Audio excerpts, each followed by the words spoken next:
Hello everyone, this is Dr. Viswanath, Aluru, attending physician in physical medicine and rehabilitation at Occidental Health in New Orleans. In this video, I want to talk a little bit about work environment, resident resources, and resident benefits.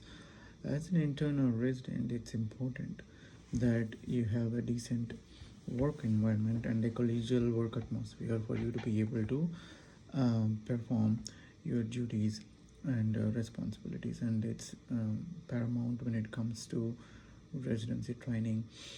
So unfortunately, not all residency programs are not all hospitals they give top priority to this important topic, because some programs their goal is to get as much work as possible with the help of interns or residents, because they're already running short on their staff, and so that puts even more pressure and stress on the internal resident, because residency is always on a stressful situation, because you have so many responsibilities going on in parallel. But if you don't have good co-residents or senior residents or chief residents or attendings or the leader of the program, then what happens is it's a chaotic, no one really cares.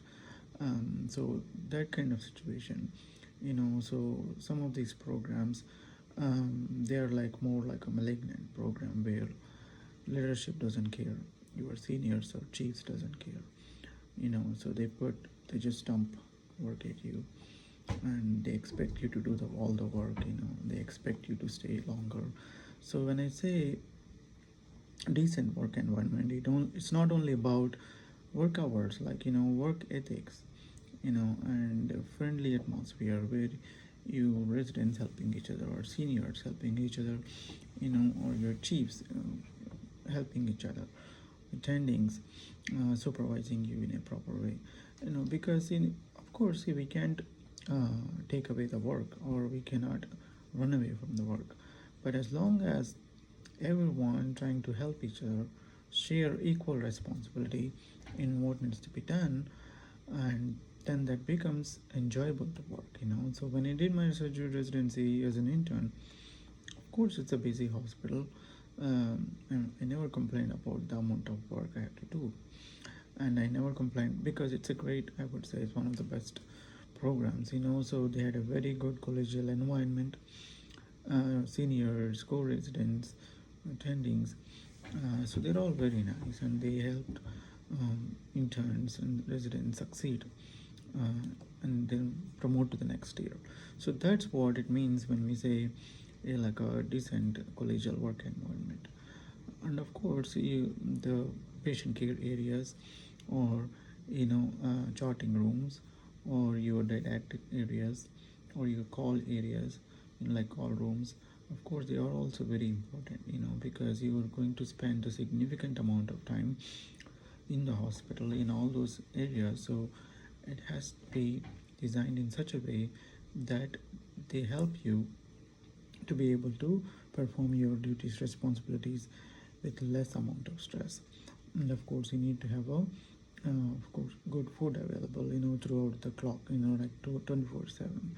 That's also very important, because you will be working on the clock, so it's availability within the hospital, so you don't have to run outside every time you need something, and that's also another important thing. So as a resident, you will have some important resources available, like for example, as I just mentioned, like a meal card.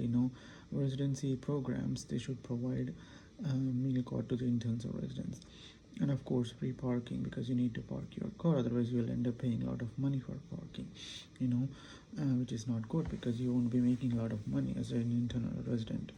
That's another important thing. And of course giving access to journals or library or books, so that you can read, and because you don't have to purchase all these with your out of pocket money. And of course there will be resources and money funding for CME. That means if you want to attend some conferences or workshops, any educational related programs, the program should be able to support you. This is all related to your training, the graduate medical education training. So the residency program that you're getting into should provide all these resources, and some of the programs even provide resources for like a gym membership. It's important because you have to keep yourself healthy, um, strong, and in a good physique, and be able to eat healthy food, healthy diet, in order to provide your responsibilities, provide your care to the patients, and be able to graduate from the program. So you should have all these resources that are available whenever you need them. And another important thing is the residency benefits. As a resident, you're working full time. It's a full time job, so it should come with resident, because some of us, like residents, will have families. They will have small kids, so it's important for the hospital or the department to be able to provide those benefits, like medical insurance or medical malpractice or family insurance, short-term disability, long-term disability, or being able to provide paid vacation time, or being able to provide uh, family leave in case, like for example, like a marriage or a newborn or something. So these are the important things that the program or the hospital should be able to provide. And if they are recruiting international medical graduates on an H1 or J1 visa, they should be able to provide resources that are needed for you as an international student, medical graduate, to be able to apply you for your visa, and get your visa on time, so you can start your job on time. So these are the most important things that you have to look. So that's why it's important that you review a contract. So when you're signing a contract for the first time with the residency program, of course, one of the biggest challenges, because you have to go through the match, and when you're in the match, you're in a binding agreement, you know, with the URAS and with AMC, to be able to accept whichever program that you go into, and that's why you're kind of in a fixed position. But at least you should, know, like as a resident, as an intern, what's your um, rights, or what you can get from the program, and what you should know in terms of your contract, in terms of your benefits, in terms of your resident resources. That's very important. So, and of course, as I mentioned in my previous videos, your contract renews every year. So your performance is also important. They are going to go over your performance, and then issue you another contract for the next year, because you need to be able to progress to following years, until you graduate. So it's important that you review this contract before you sign it, and ask for help. Asking for help is the most important thing. Of course, there are politics in a residency program, in any residency program, but I highly recommend you do not get into any of this politics, because it's not going to actually take you anywhere.